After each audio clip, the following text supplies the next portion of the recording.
Okay, guys, want to do an update on a couple of rifles, the new one and the old one. When I talked about the 308, I said I was going to take out the scope and make it lighter, and I did. So this is what I got. I have the, oh, let me see if I got the box. The box. Okay, going back here. Got the primary arms micro red dot scope, and I've had this scope before, and it's a good little scope. So what I did is I took it off the 308 and this one and put it on. Now the rifle, it's as light as the light rifle with the bigger scope. So they basically both the same. They're 7 pounds 4 ounces. I haven't taken this base, this Weaver base in front as of yet. I will. It'll be half a gram. It's not that heavy, so I don't know. I might just keep it there for a place to have it. I'll take it off. Doesn't matter. So another thing I like about it, it comes with its own little protector rubber cup there, lens cover. And the scope now, all I got to do is sight it in. And I haven't had a chance to do it because I've been working on my yard, and I got a project going in the backyard. I'm doing plumbing, I'm doing electrical, I'm doing block, so that's another story. But this scope, this rifle now, it is the lightest I can get it. I took off the camouflage skin that I usually have on it. I even went as far as removing the rubber pad to hollow out the stock, and guess what? It comes hollowed out from factory. It's got a very wide, I would say it's like to here, and it tapers in. You can hear it. It's still got a lot of wood in between there, but it's hollowed. So they did a job already. I didn't know that they did that before. So you can't get this rifle any lighter. Maybe if I remove the rubber pad here and put something thinner, but psst, come on. That's going to the extremes. So now this gun is right on the money. As far as a quick aiming and shooting. So I usually put it on 4. Let me see. It's a little dot. Let's see, 5. So I don't know if I try. I'll try to show you. Maybe I will. Some people do this, but it's a little bit difficult to do. But I'll try it so you guys can get a view. So let me see. Get behind the camera and get the scope lined up. Okay. So let's see. That would be 7, 8, 9, 10, 11, and then back to 0. It doesn't roll all the way around again. You have to back up. So that's let's see, that's 5, 4, 3, can't really see it now, 2, and 1. When you put it on your gun, you'll see it because you don't have you're not doing the camera thing, you know. So that's it for this gun. This gun's going to be the pig gun.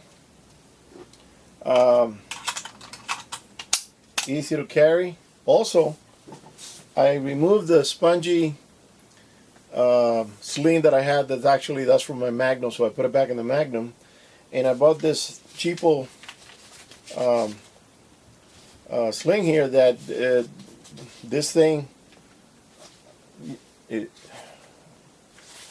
is, I think I paid, I don't know, $8. I don't know.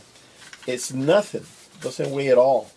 So it's wide enough that it's comfortable, and I still gotta do some cutting, and or maybe just roll it up and put a little zip tie. But it's wide enough that you can carry it and hunt with it, um, without having to carry the heavier sling. Usually with this gun, what I used to do, because remember this was my first gun, and I used it a lot. What I used to do, I came up with this way of doing it, of carrying the gun, being that it's a short rifle. You can carry it barrel down, and then something pops up real quick, or a pig or a deer. All you do is bring it up, and boom, you're ready. I mean, it's a lot quicker than if you're doing this. Somebody called it the American carry. I thought everybody carried it like this. So this way, you see something, you gotta bring it out, grab it, turn it, straighten it out, and then aim. So it's a little bit slow. This thing is a quicker action. You have your gun, you grab the gun by the stock here, and what you do is just swing it and just aim. So it's a lot quicker. If you're doing quick, like pigs that are running, and you need to do a quick aim, quick shooting, that's the best way to carry it. Okay, so for the guy that asked me what scope, because he says he bought a Ruger American Bushmaster thing. No, what is it? A 4 something caliber. What do they call it? Blackout. I think it's a Blackout. That's a scope that I recommend. It's I think it's better than the Bushnell. I paid $89 in Amazon. The Bushnell is going for about 25. So I had a Bushnell, and I put it on a 223, and every time I shot, semi-auto 223, every time I shot, it will blink out. So I tighten it, check the battery, put it back on, tighten it, shoot again, and it will blank out. So spend a little bit extra money and get a better scope. That's all. I mean, maybe it's a bad one, maybe it's a lemon, I don't know. For $25, I'm not going to bother sending it back, and Amazon is not easy to return stuff anyways. Okay, so that's it. That's the scope for the 308 pig rifle. And I want to show you what I did, because I went and bought several things at one shot. I got this sling. Let me see. Yeah, I got the claw, and I kept this here for a while so I can just show you guys. The claw sling that is going to go on it's on my 308 Ruger. So this claw it has a very good reputation. It's supposed to be grabby on your shirt. It's also very lightweight. That's another important thing. So instead of getting the straight one, people that have AR-15s and like that, they have it straight. They have the military stuff. I don't like the military anything really. I like the green camo, and when you put it on your shoulder, the white area goes on your shoulder right there. So it's a lot more comfortable. It's not spongy. This is rubber, and it grips. I mean, it's hanging onto the shirt. So it does what it's supposed to be doing. I paid, I forgot what I paid for this. I think I paid $22 or something. Everybody's getting them on their rifles, their shotguns, their tactical stuff, everybody's gone tactical. I used to watch, what's his name? Nothing Fancy, I think it is. And I started watching him because of the backpacking videos, and I got into that basically because of his videos. That was like, I don't know, 8-10 years ago. But now he's gone all tactical. He's talking about military, and that's his thing. That's what he likes. I'm into hunting. It's and my thing only lasts 4 weeks out of the year. So now I know why he went tactical, because otherwise he's gonna have to sit on his butt for a whole year until next season. Anyways, this is a very good hunting sling. I recommend it. It also looks cool with my scope and rifle. Can't wait to go shoot this thing. I was thinking of going tomorrow, but man, I'm so behind on my stuff. I started a project in the backyard, and now my wife tells me, you are not doing anything else until you finish the backyard, because I destroyed it. I tore out 4 trees, removed the trunks, tore out an ivy completely from a wall. It's a huge ivy. I hated that thing. And now the patio looks bigger because it's more open, got more sun coming in, and I'm doing a whole different layout. So I can't go shooting. I can't do anything until I'm finished with what I started. And usually that's what I do. I don't want to jump from one project to another. So on this rifle, which I still really like this gun, the way it feels and the way it carries. Now, I want to make one small point that I don't like about this gun. This barrel is not a pencil barrel. This sucker is a crayon. This is a marker, barrel. This thing is heavy and it's thick. I got a friend that has a Kimber. He's got a Kimber, and the Kimber's got a real narrow, real thin little pencil barrel. That's what makes it lighter. It's a 5 pound, 0.5, I think it is. It's a pound, even a pound lighter than this, which is incredible. And he has it in a Magnum caliber, so I don't know how they worked that out. He's got it in a 300. He said it was a 300 short mag, and I'm going, damn, this is only a 308. Why do you need so much iron on this barrel? That's the only thing that makes it. It feels heavy in the front, but still, it's short and quick aiming. Can't wait to get it sighted in and get everything working. And I have to try out. I have to do the routine of shooting, cleaning, shooting, cleaning, shooting. That's why I need a whole day. I need a whole day because I'm gonna take this gun. I'm gonna take the other 308, and I'm gonna take the 7 mag maybe, or the 270. Make sure they're all shooting straight and on the money.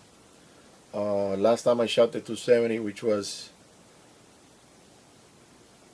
3 years ago. Yeah, it was shooting good, but you got to check things. And I usually take 2 rifles when I go hunting, just in case you drop one, you damage it, or something happens. So this year I might take this one and this one here, the Browning. So the Browning and the, oh look, I got the scale right here. Let me get it. Let me get it going so you guys. This time you're gonna see what I'm talking about. Let me put the camera right there and put the Ruger. And I like the scale because you got the big white numbers. So 7.9.6. Okay. And see, look, I got a bunch of tools. I was doing electrical. I was cutting with this damn thing that broke down on me. I went and got another one. I got my drill. I got lights. I got, all kinds of junk out here. And the backyard is upside down. All right. And I got plumbing, PVC. The 7 on the Ruger Browning 311, it's 7.7. So what was it? 7.8 on that one. So it's 1 ounce. The other one's 1 ounce heavier. So this rifle is the lightest of the batch that I have of the two. I mean, not the batch, the two rifles. It's quick aiming. Now the barrel is thinner than the Ruger. I gotta find out why the Ruger went so thick. To be honest, I don't know. I've shot a lot of 308 through this rifle. Never had a problem. Chrome lining. I had it Magnum ported. Just drilled a bunch of holes. The guy that did it didn't do a good job, but it kind of holds back on the kick. But it's noisy as hell. So that's why I'm not putting the the muzzle brake on the other one because it's going to be noisy, and it's going to be noisier than what it is. So these two guns are my two 308s. So 7 pounds, 8, 7 pounds, 7 on this. So if you want to lighten up your rifle, and if you go in pig hunting preferably, this is the way to go in my recommendation. I mean, there's a lot other red dots out there that they're cheaper or they're more expensive. Primary arms, I shot it on another rifle that I had and shot it a lot and never had a problem. So I went back and got this one. And for the price, you can't beat it. I think they used to go up to 150, and now they're 89. Can't beat it. The battery, it says here, it lasts you 1,200 hours. I don't know if it's continuous use. It says ultra sharp. The MOA is 2. It has night vision compatible. Don't know what that means. Removable base for use with industry standard micro mount, co-witness, and waterproof and fog resistant. That's it. Can't go wrong with that. I mean, if it rains, nothing will happen to it. And let's see, the weight is 4.4 ounces. The length is 2.6 inches. So it's 2.5 inches. And let's see anything pertinent to this. Yeah, it's got 11 brightness settings. Oh, okay. It says here 1,200 hour battery life at medium settings. So if you have it at 6 or 5, it'll last you 1,200 hours. And okay, yeah. Matte finish, nitrogen purged. And it comes with a battery. So, for the guy that bought that Ruger in Blackout, dude, that's the way to go. Nice little scope. You won't even know it's there.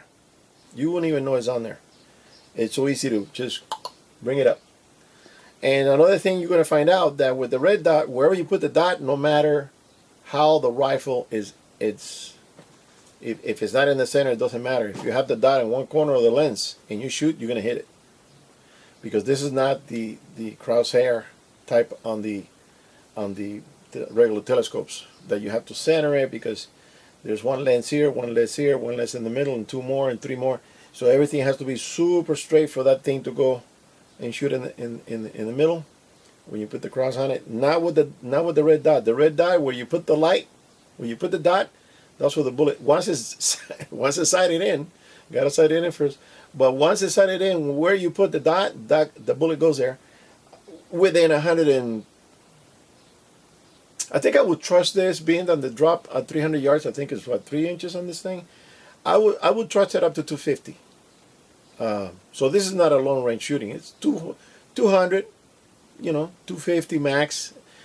If you shoot a lot, and you know where the dot should be at 300, you say, okay, I'm going to bring it up here, and you're going to hit the target or whatever you're shooting at. So you're gonna get a kick out of that, because it's a lot less work. You bring it up, put the dot on the pig, and boom, you shot the pig. And sometimes you have to shoot it more than once.